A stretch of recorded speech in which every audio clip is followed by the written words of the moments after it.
تم ضرور بالضرور اس جہنم کو دیکھو گے۔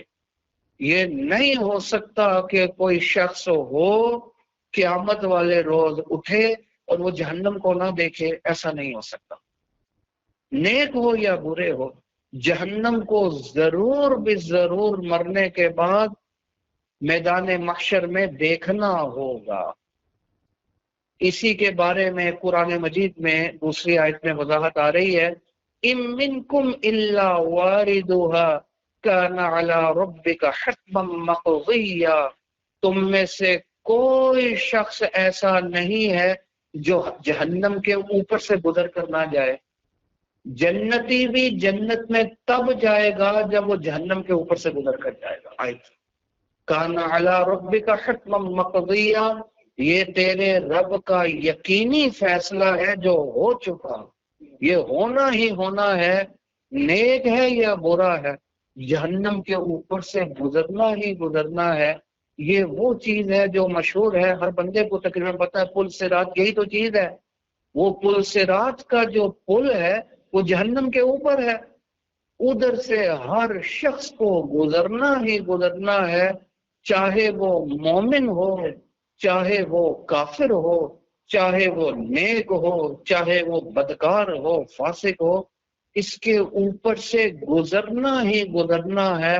ہاں، جو کافر اور بدکار ہوگا وہ اس جہنم میں گرے گا بھی، خالی گزرے گا نہیں، وہ گرے گا بھی، اور جو مومن ہوگا وہ گزر جائے گا۔ حدیث میں اس کی وضاحت آتی ہے، آپ صلی اللہ علیہ وسلم نے ارشاد فرمایا کہ جو نیک لوگ ہوں گے، اللہ کے بڑے پیارے ہوں گے، وہ بجلی کی سی تیزی کے ساتھ یہاں سے گزر جائیں گے۔ خود قرآن مجید کی آیت بھی ہے، لا يسمعون حسیسها، وہ اس کی ہلکی سی آواز، ہلکی سی آہٹ بھی وہ اللہ کے پیارے محسوس نہیں کریں گے، جہنم کے اوپر تیزی سے گزر کر چلے جائیں گے۔ اور جو نیکی کے اعتبار سے کم کم ہوتے جائیں گے، اتنا اتنا زیادہ وقفہ انہیں اس پل صراط کے اوپر چلنا ہوگا۔ یہ چلنا ہی ہوگا، ہر شخص کو گزرنا ہوگا۔ کیوں؟ اس کی وجہ یہ ہے کہ جنتی کو جنت میں داخل ہونے سے پہلے گزارا جائے گا تاکہ اس کو احساس ہو، اگر آج میں بھی کفر کرتا، آج میں بھی بدکاری کرتا، میں بھی گندی زندگی گزارتا، حضور صلی اللہ علیہ وسلم کے شریعت کے احکام کے اوپر زندگی نہ گزارتا، آج میں بھی اسی جہنم میں جاتا۔ یہ ہے وہ جنت۔ پھر اس کے بعد جب جنت میں جائے گا، جہنم کو دیکھ کر پھر اس نعمت کا پتہ چلے گا اور اس کی قدر ہوگی، یہ کتنی بڑی نعمت ہے۔ وہ جہنم کو دیکھ کر آیا ہوگا، جس نے گرمی کو دیکھا ہے، سخت گرمی کو دیکھا ہے، اس کو اے سی کا احساس ہے، اس کو اس کی قدر ہے۔ جس کو گرمی کا، باہر اگر گرمی ہے تو اے سی قدر، مری میں جا کر اے سی لگا دو جہاں پہلے اتنی ٹھنڈ ہے، ان کو کیا پتا کہ اس کا کیا ہو، ان کو تو قدر نہیں ہوگی اس کی۔ اسی لیے پہلے جہنم کے اوپر سے گزارا جائے گا تاکہ اس کو قدر ہو اس نعمت کی۔ ایک روایت میں دیکھ رہا تھا، آپ صلی اللہ علیہ وسلم نے فرمایا بلکہ جنتی کو وہ ٹھکانہ بھی جہنم کا دکھلایا جائے گا، اگر تو ایمان نہ لاتا، گندی زندگی گزارتا، تو آج تو اس جہنم کے اس ٹھکانے میں، اس جگہ میں ہوتا جو جگہ تجھے دکھلائی جا رہی۔ کیوں دکھلایا جا رہا ہے؟ تاکہ اس کو قدر ہو، اللہ تعالیٰ نے مجھے کتنی بڑی آزمائش سے، کتنے بڑے عذاب سے بچا دی، اور کتنی بڑی نیکی اور کتنی بڑی دولت عطا کر دی۔ وہ احساس کروانے کے لیے جہنم دکھلائی جائے گی اس کو۔ کس کو؟ ہر جنتی کو، ہر جنتی کو پل صراط کے اوپر سے، بلکہ بعض روایت جہنم کا وہ درجہ بھی دکھلایا جائے گا، اگر تو گندے کام اور کفر کرتا تو آج ادھر ہوتا، تاکہ اس کو جنت کی قدر ہو سکے۔ جب وہ جہنم والا درجہ دیکھ لے گا، وہ حالات دیکھ لے گا، پھر قرآن مجید میں اللہ تعالیٰ فرماتے ہیں جنتی کی زبان سے جو بات نکلے گی وہ کیا نکلے گی؟ وہ یہ نکلے گی الحمدللہ الذی اذهب عنا الحزن، شکر شکر اے اللہ، شکر ہے اس اللہ تعالیٰ کا جس نے اس عذاب سے ہمیں بچا لیا اور آج اس جنت میں داخل کر دیا ہے۔ وہ عذاب دیکھے گا تو اس کو احساس ہوگا نا، اس لیے پہلے وہ دکھلایا جائے گا۔ لَتَرَوُنَّ الْجَحِيمَ، ضرور بے ضرور مرنے کے بعد تم اس جہنم کو، اس بھڑکتی ہوئی آگ کو ضرور بے ضرور دیکھو گے۔ ثم لَتَرَوُنَّهَا عَيْنَ الْيَقِينِ، آج تو قرآن اور حضور صلی اللہ علیہ وسلم کے بتلانے کی وجہ سے تم مانتے ہو، پھر تم اس یقینی چیز کو اپنی آنکھوں سے ضرور بھی ضرور دیکھ لو گے۔ پھر ثم لتسألن یومئذ عن النعیم، پھر اس روز تم سے سوال کیا جائے گا جو نعمتیں تمہیں دی گئی تھی وہ تم نے کہاں خرچ کی ہیں، ان کا کیا کیا ہے تم نے، تم سے وہ سوال کیا جائے گا۔ اس روز تمہیں مال دیا تھا، تم نے اس کی زکوٰۃ ادا کی تھی، صدقات واجبہ ادا کیے تھے، تم نے اس کو صحیح مصرف میں خرچ کیا تھا یا نہیں کیا تھا؟ حدیث میں آتا ہے بندہ ایک قدم آگے نہیں اٹھا سکے گا جب تک وہ اس سوال کا جواب نہ دے دے میں نے کہاں سے کمایا تھا اور کہاں خرچ کیا۔ حرام طریقے سے تو نہیں کمایا میں نے، آمدن حرام تو نہیں تھی، اور دوسرا غلط جگہ پر میں نے پیسے کو استعمال تو نہیں کر دیا، کہیں عیاشی کے اندر گناہ والے کاموں میں تو میں نے خرچ نہیں کر دیا۔ اس روز سوال کیا جائے گا جو نعمتیں تمہیں دی تھی تم نے ان کو کہاں خرچ کیا، ان کو کیسے استعمال کیا ہے، یہ اس روز سوال ہوگا۔ یہ جو زندگی اللہ تعالیٰ نے اس وقت دی ہوئی ہے یہ بھی بہت بڑی نعمت ہے، خدا کی قسم ایک ایک لمحہ بڑا قیمتی ہے۔ یہ صرف ایک لمحہ زندگی کا جس میں سچی سچی توبہ کر لی جائے، پیچھے 70 سال کی زندگی میں جو گناہ کیے ہیں وہ سب ختم، چاہے کتنا ہی بڑا گناہ کیوں نہ کر لیا۔ اب آپ مجھے بتلائیں، حضرت وحشی رضی اللہ تعالی عنہ بھی میں پڑھ رہا ہوں، انہوں نے شہید کیا تھا حضور صلی اللہ علیہ وسلم کے پیارے ترین چچا حضرت حمزہ رضی اللہ تعالیٰ، پھر کلیجہ نکالا یا نہ نکالا، ہندا نے چبایا یا نہ چبایا، اس سے بڑا گناہ اور جرم کوئی ہوگا؟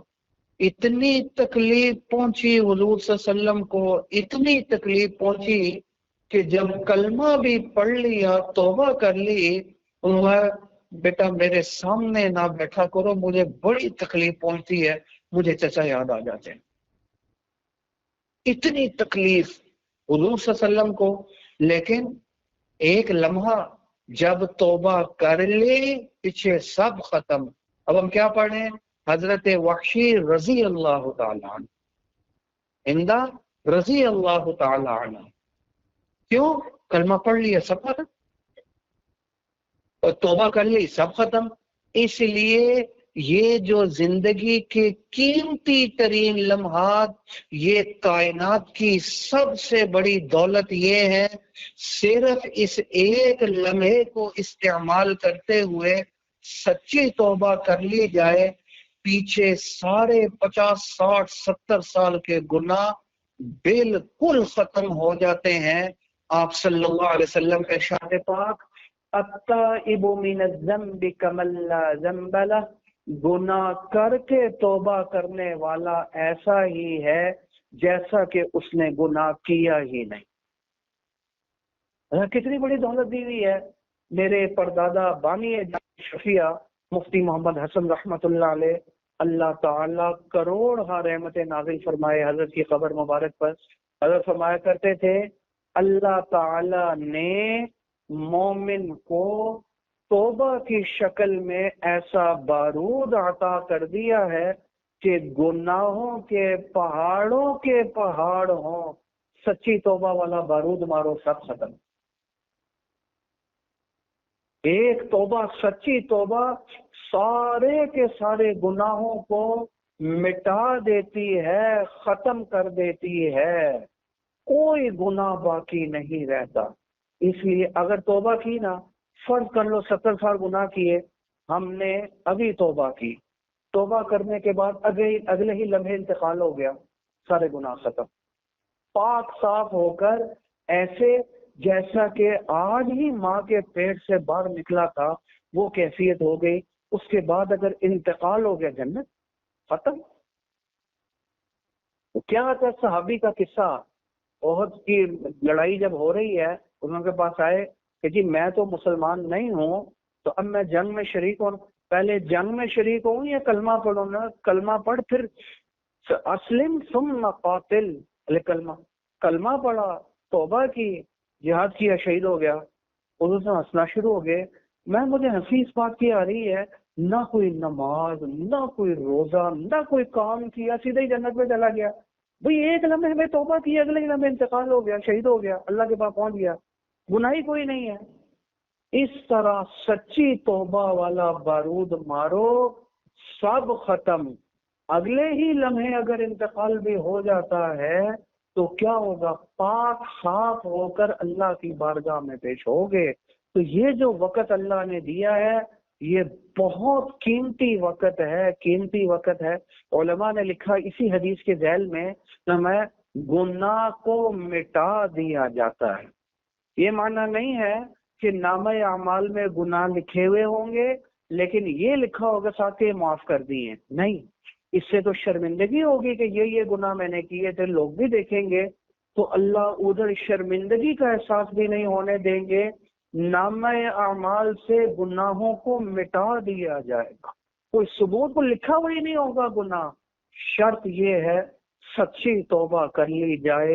حضرت تھانوی علیہ رحمت فرماتے ہیں، میں یہ کہتا ہوں ہر روز 4 سے 5 منٹ دے دو، سونے سے پہلے 3-4 منٹ نکال لو، 3 منٹ 4 منٹ نکالو نا، بسترے پہ لیٹے ہوئے ہو تو تم آنکھیں بند کر لو، آنکھیں بند کرنے کے بعد ایک مراقبہ کرو۔ مراقبہ کیا کرو؟ میں مر گیا، مرنا ہے نہیں مرنا، کوئی جھوٹی بات تو ہے نہیں، ہر بندے نے مرنا ہے۔